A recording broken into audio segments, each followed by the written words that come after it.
So, en fait, je vais parler français maintenant.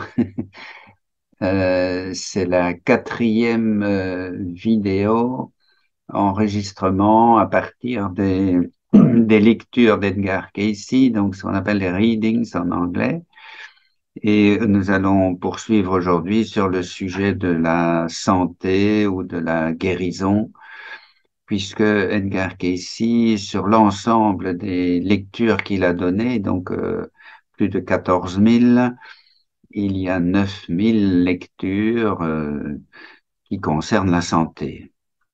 Et donc c'est un sujet important, évidemment. Les personnes ont fait appel à lui parce que c'était la première manière dont il a eu des informations, on va dire, paranormales, puisque lui-même avait pu se guérir d'une extinction de voix à partir d'un état d'hypnose particulier, qui est une hypnose profonde, dans laquelle lui-même ne se souvenait pas de ce qu'il avait dit, mais il donnait des informations tout à fait pertinentes. Et donc, on lui avait demandé, je l'ai dit donc dans les vidéos précédentes, je ne vais pas reprendre, mais donc le principe de base était de dire, puisque vous avez réussi à vous guérir vous-même à partir d'informations qui vous ont été données dans un état d'hypnose profond, vous pourriez aussi donner des informations pour guérir d'autres personnes. Et j'ai déjà donné plusieurs principes de guérison et des petits exemples aussi à partir de ce qui a été vécu par Edgar Cayce à partir de l'année 1900. Donc ça a commencé vers l'année 1900 et puis ça s'est développé. Et puis en 1920, 23, c'est devenu une habitude, on va dire, quasi institutionnalisée, avec une secrétaire qui prenait des notes. Et c'est donc pour cela que nous avons des traces, des documents, plus de 14 000 documents qu'on appelle des lectures et qui nous permettent de relire exactement ce qu'il a dit avec les mots exacts qu'il a employés, puisque là aussi, parfois, on cite des sources sans donner les termes exacts qui ont été employés. Et une des difficultés, justement, si je parle français maintenant, c'est que je vais employer des termes français et il faut faire bien attention de retourner parfois aux lectures originales pour être sûr de ne pas se tromper de termes. Par exemple, si on parle de l'huile de ricin, en anglais, ça se dit castor oil, et castor oil, on aurait tendance à traduire par huile de castor, qui est un vieux terme français aussi, mais ça n'a rien à voir avec les castors, c'est ce qu'on appelle l'huile de ricin. Voilà, on y reviendra tout à l'heure. Alors, aujourd'hui, je vais simplement reprendre des principes généraux concernant la santé et la guérison, avec quelques citations et quelques exemples, et de replacer tout ce qu'Edgar Cayce a dit dans le cadre de ce qu'on a appelé par la suite la médecine holistique. La médecine holistique, Edgar Cayce a été considéré comme le premier, on va dire le père de la médecine holistique. En tout cas, il y a eu un article comme ça dans un journal médical américain, et c'est donc vers les années 1930 que tous les principes que l'on applique maintenant en médecine holistique ont déjà été édictés, si l'on peut dire, par Edgar Cayce. Ce qui veut dire de manière plus directe que la médecine holistique au sens profond du terme et le plus profond, je pense, est une médecine qui est basée sur trois, trois niveaux de l'être humain, trois structures, si l'on veut, de base de l'être humain qui font partie de l'anthropologie fondamentale. C'est le corps, l'âme et l'esprit. Ou en anglais, c'est peut-être mieux de dire justement body, mind, spirit, parce que le mot âme est un peu difficile à expliciter, et donc il vaut peut-être mieux dire corps physique, corps psychique et corps spirituel, qui sont trois corps qui forment trois niveaux de conscience différents dans l'être humain, qui sont évidemment unis. Hein, nous avons toujours ces trois types de corps, mais ce sont trois structures de base. On peut appeler ça une anthropologie fondamentale, une anthropologie ternaire. Il y a un collègue français, Michel Fromaget, qui a bien étudié ça. Euh, il ne fait pas du tout référence à Edgar Cayce. Je ne sais pas s'il le connaît d'ailleurs, mais je connais bien Michel Fromaget et peut-être je pourrais lui signaler aussi.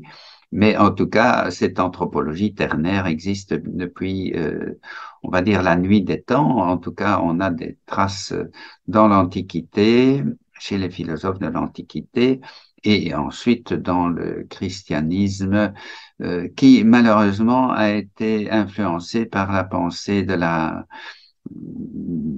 Descartes, si l'on veut, de la séparation d'une certaine manière entre le corps et l'esprit ou entre le corps et l'âme. Donc, on est arrivé à une conception plus psychosomatique dans notre société actuelle. On parle de corps et esprit. Et en réalité, cette conception ternaire, body, mind, spirit, nous permet d'avoir trois aspects fondamentaux de l'être humain, le corps, l'âme, l'esprit, mais donc disons plutôt corps physique, corps psychique et corps spirituel. Alors que dans la médecine psychosomatique classique qu'on étudie en médecine, on fait référence plutôt au body-mind et donc à l'aspect physique et psychique sans tenir compte du côté spirituel de l'être humain. Or, si j'insiste sur tout cela, c'est parce que le côté spirituel est fondamental pour l'être humain et il a été rappelé par Edgar Cayce lui-même et c'est pour cela que je vais vous citer une petite référence. Il y a toute une série de livres qui concernent la santé et qui concernent les lectures d'Edgar Cayce. Donc là, vous avez des références, entre autres, dans le website de Jean-Jacques Surbeck, dans lequel vous pouvez trouver tous les livres qui ont été édités, en anglais en particulier, évidemment, mais aussi en français. Et donc, si vous cherchez, par exemple, tous les livres sur la santé, eh bien, vous allez trouver toutes les références que je vous cite aujourd'hui. Et donc, une des lectures d'Edgar Cayce nous dit ceci, donc c'est une citation, en définitive, la guérison du corps sans la transformation des aspects mentaux et spirituels n'aidera pas véritablement les êtres. Donc vous voyez bien les trois niveaux, la guérison du corps, donc le corps physique, sans la transformation des aspects mentaux, le mental ou le psychique, c'est un peu équivalent, mental correspond à mind aussi, et le côté spirituel n'aidera pas véritablement les êtres. Donc ça, c'est le fondement même de la médecine holistique, c'est de dire très bien si on guérit le corps, mais n'oubliez pas que le principal peut-être se trouve dans le psychisme et dans l'esprit, donc dans le spirituel. Et quand on cite des lectures, il y a toujours une référence.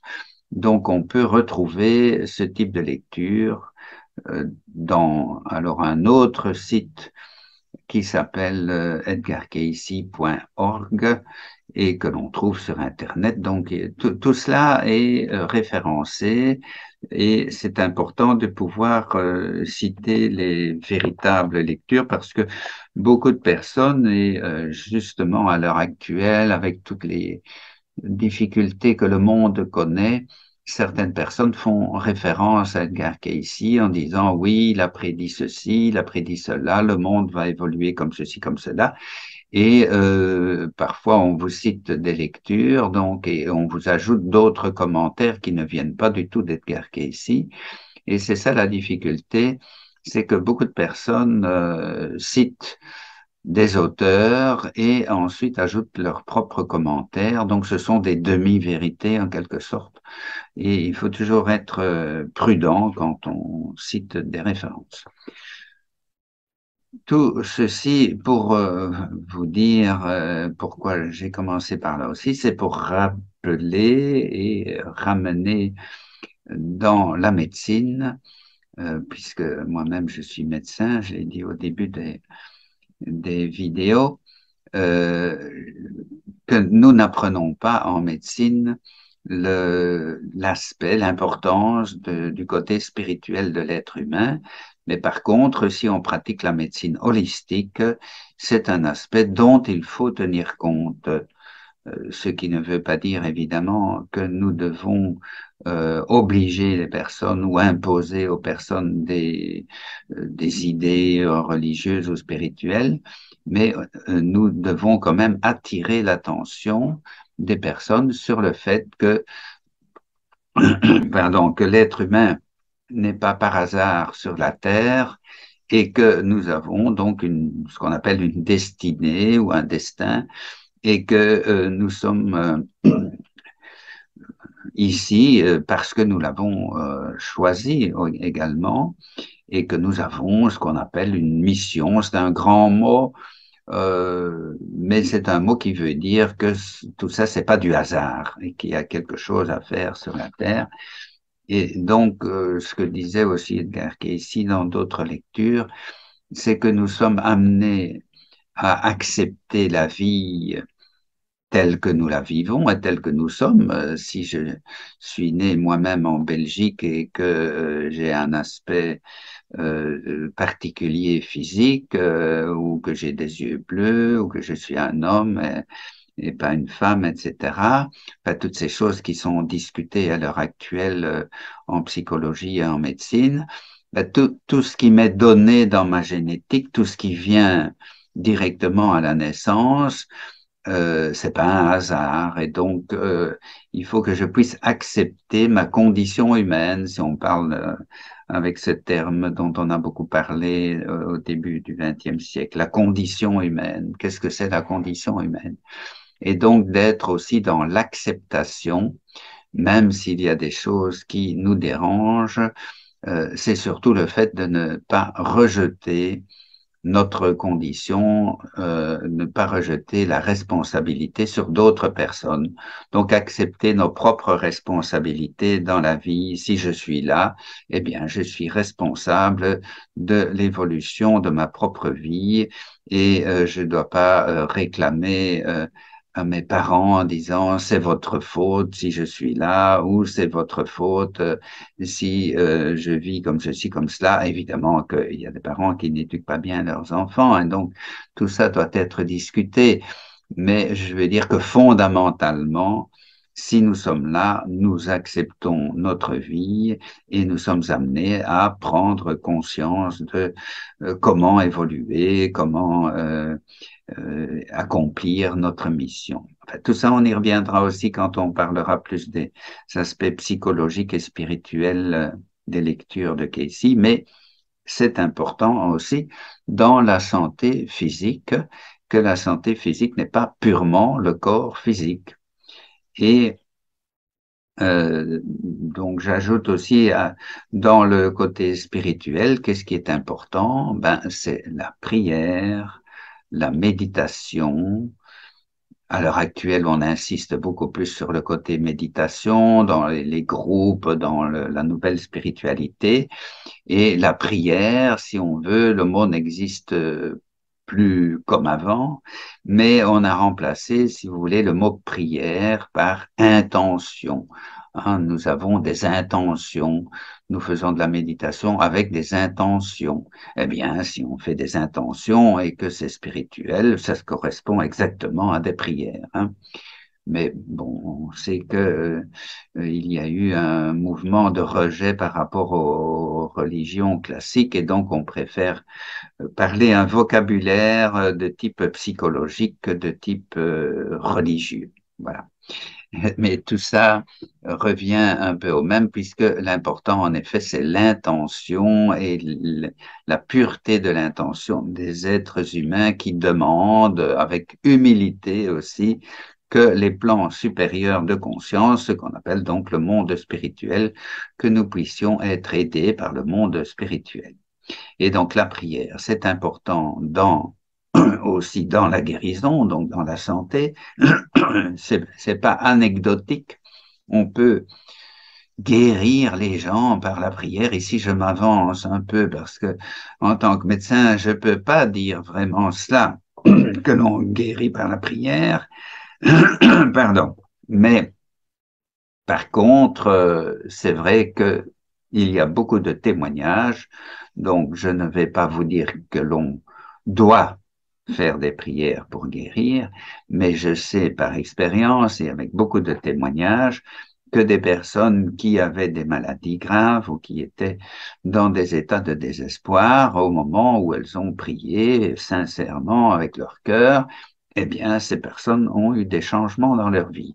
Est-ce que c'est dû à la prière? Est-ce que c'est dû à autre chose? Est-ce que c'est dû à ce qu'on va appeler un effet placebo? Tout cela est discutable, mais en tout cas, je recommande pour les personnes évidemment qui ont une croyance particulière de faire référence à la prière et à la méditation. Hein, comme vous le savez, euh, une définition générale de différence entre la prière et la méditation, c'est de dire que dans la prière, nous nous adressons à Dieu, nous parlons à Dieu, nous disons des choses, nous envoyons nos intentions. Et dans la méditation, nous recevons des réponses, donc nous faisons silence et c'est Dieu qui nous parle en quelque sorte. Ici aussi, je dis Dieu, on peut employer d'autres termes, hein, que ce soit le divin ou l'être spirituel, ou tout ce qu'on veut, hein. Enfin, tout ce qu'on veut en rapport avec une croyance sincère et profonde.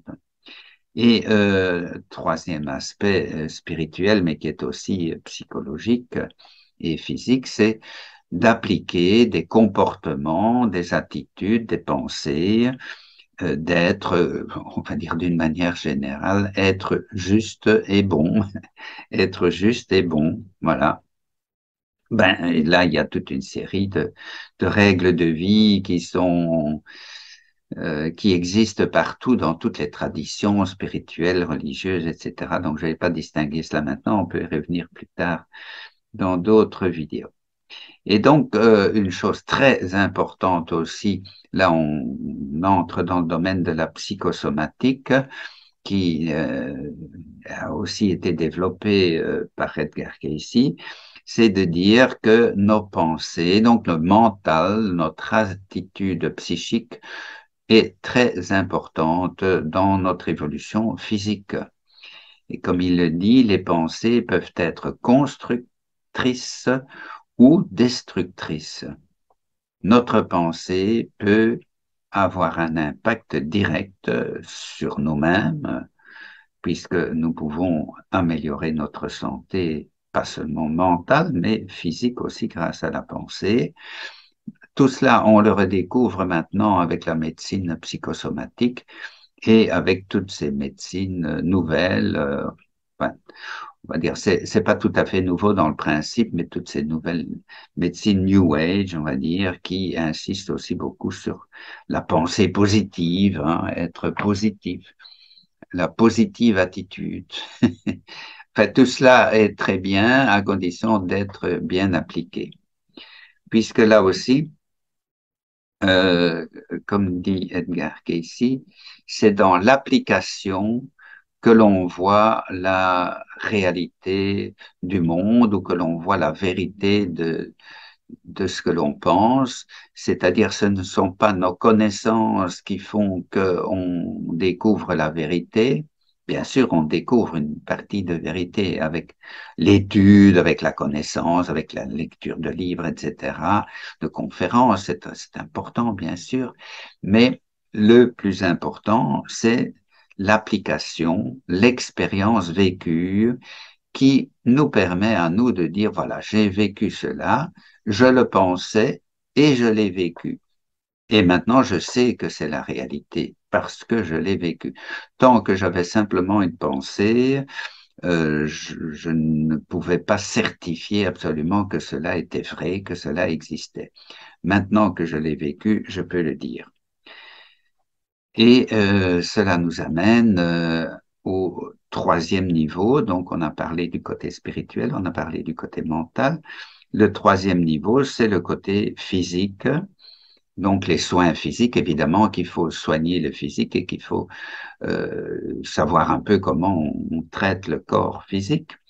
Eh bien, l'application des lectures d'Edgar Cayce nous dit que, ça je l'ai déjà dit dans une vidéo précédente, un des principes, c'est en anglais l'acronyme CARE, c'est-à-dire C-A-R-E, et le C, c'est pour circulation, et la circulation, elle est bonne dans notre corps aussi grâce à des moyens extérieurs, si on peut dire, les massages, entre autres.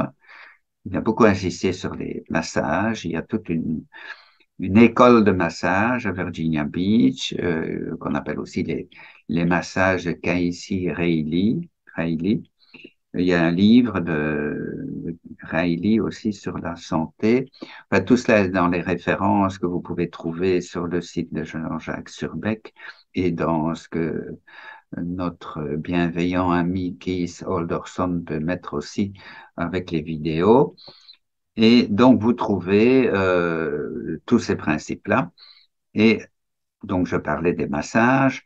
Il y a aussi l'importance éventuellement des manipulations d'ostéopathie. Il a beaucoup insisté sur l'ostéopathie ou chiropraxie éventuellement. Tout dépend de ce que pratiquent les personnes compétentes. Et alors, tout ce qui est autre en rapport avec le corps physique, entre autres les appareils vibratoires ou électriques ou électroniques. On peut donner des dénominations différentes. Il y a entre autres deux appareils dont Edgar Cayce a parlé. Un appareil qu'on a appelé par la suite impedance device, un appareil d'impédance, si on veut. C'est un peu particulier. Je ne vais pas entrer dans le détail ici pour les personnes intéressées. Mon adresse et mon téléphone apparaît dans les vidéos et vous avez les références sur le site d'Edgar Cayce, de l'organisation de l'ARI, hein, Association for Research and Enlightenment à Virginia Beach. Tout cela a déjà été dit. Et ces appareils, il y a un autre qui s'appelle le wet cell. Donc, wet cell, c'est cellules humides, ça veut pas dire grand-chose en français. Mais donc, ce sont des appareils qui permettent de donner une qualité vibratoire différente au corps humain et qui, à long terme, ont des effets, entre autres, dans les maladies chroniques. Donc, voilà.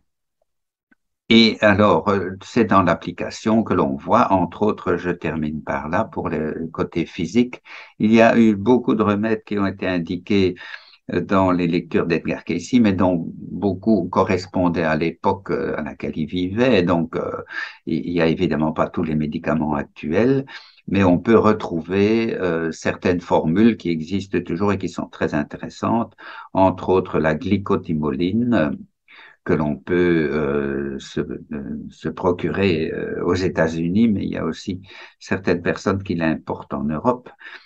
Il y a la glycotimoline, c'est un anti-inflammatoire, anti-infectieux. On peut l'utiliser comme gargarisme, par exemple, quand on a des maux de gorge, ou en emplâtre sur le visage, si on a des sinusites, des choses comme ça, ou des inflammations ailleurs. Enfin, tout cela est détaillé quand on s'intéresse à la glycotimoline. C'est un remède très intéressant que je connais bien familialement aussi. Un autre remède qui est bien connu, c'est l'atomidine, qui est un remède plutôt à base d'iode, mais un iode qui est bien toléré et qui permet par cure, hein, c'est pas à prendre constamment, mais on fait des cures d'atomidine et on a un effet tonique, un effet stimulant. Donc là aussi, il faut respecter les normes qui sont indiquées pour tous ces types de traitements. Et alors un traitement fondamental et peu connu en médecine et que moi j'ai utilisé moi-même aussi dans la famille, donc je le connais bien et je sais que c'est réellement efficace. C'est l'huile de ricin, donc ce qu'on appelle en anglais les castor oil packs, et donc l'huile de ricin en, en flanelle, disons, on imprègne des bandes de flanelle et on le met sur l'abdomen, sur le ventre, du côté droit. On applique des couches d'huile de ricin chauffée, pas brûlante évidemment. Et en fait, tout cela suit un protocole bien précis. Donc, ne le faites pas par hasard, sans avis médical. Tout ce que je vous dis ici doit être soumis aussi à des avis médicaux autant que possible. Bon, quand c'est anodin, il n'est pas toujours nécessaire de demander l'avis d'un médecin pour guérir un rhume, évidemment. Je sais très bien qu'il y a beaucoup de choses que nous pouvons guérir sans avis médical. Et aussi, d'ailleurs, c'est un principe d'Edgar Cayce, c'est le principe d'auto-guérison, de savoir que nous avons des capacités d'auto-guérison. Je vais terminer en vous lisant un texte ici en rapport avec l'auto-guérison. Il y a un autre texte que je vous cite d'abord en rapport avec tout ce que je viens de vous dire. euh, Par rapport au côté physique et psychique. Il dit ceci, ce que nous pensons combiné à ce que nous mangeons constitue ce que nous sommes physiquement et mentalement. C'est-à-dire que ce que nous mangeons, en quelque sorte, l'alimentation, et c'est très important, il a donné beaucoup d'avis sur l'alimentation. Ce que nous mangeons crée notre corps physique, en quelque sorte, et ce que nous pensons crée notre corps psychique. Alors, je termine par cette citation. Et pour ce qui est l'alimentation, tout ça, il y a une encyclopédie qui reprend toutes les données d'Edgar Cayce sur l'alimentation, pas trop manger de viande, plutôt végétarien, mais pas uniquement, avec des légumes dont une partie doit venir des légumes qui poussent à l'air et des racines comme les carottes, etc. Enfin, il détaille tout ça de manière très précise. Et évidemment, à une époque où il n'existait pas les pesticides, insecticides et tous les polluants atmosphériques actuels, donc ce qu'il dit doit être apprécié par rapport à l'alimentation qu'on trouve à l'heure actuelle dans les magasins. Et aussi, entre autres, je cite juste un petit truc d'alimentation, euh, enfin que c'est très important, entre autres dans le psoriasis, mais aussi qu'on ne devrait pas boire des jus d'orange, citron, de pamplemousse le matin en même temps que des céréales. Il dit que la réaction devient acide, alors que si on boit les jus tout seul, la réaction est plutôt alcaline. Et donc, il faut manger des céréales 2, 3 heures plus tard. Voilà, donc ce sont toutes des données différentes de ce qu'on apprend en général en médecine. Alors, je termine par cette citation. Dans tout l'univers, on ne saurait trouver d'usine plus complexe que le corps humain dans son état normal, naturel de réactivité. Donc, c'est une citation très intéressante. Là, une autre, il fait référence ici à l'idée du début du XXe siècle. On parlait beaucoup de machines, d'usines, etc. Maintenant, on dirait organisme ou appareil complexe, etc. Donc, dernière citation. La structure du corps humain ressemble au mécanisme d'une machine parfaitement assemblée qui, lorsqu'elle est entretenue, se chargera de fournir elle-même non seulement le combustible nécessaire à la poursuite de ses opérations, mais également les éléments indispensables pour renouveler ce combustible. Donc nous avons ces capacités d'auto-guérison et c'est aussi une avancée de la médecine actuelle, holistique ou intégrative, de dire nous prenons en charge notre propre guérison. J'en resterai là pour aujourd'hui. Merci de votre attention.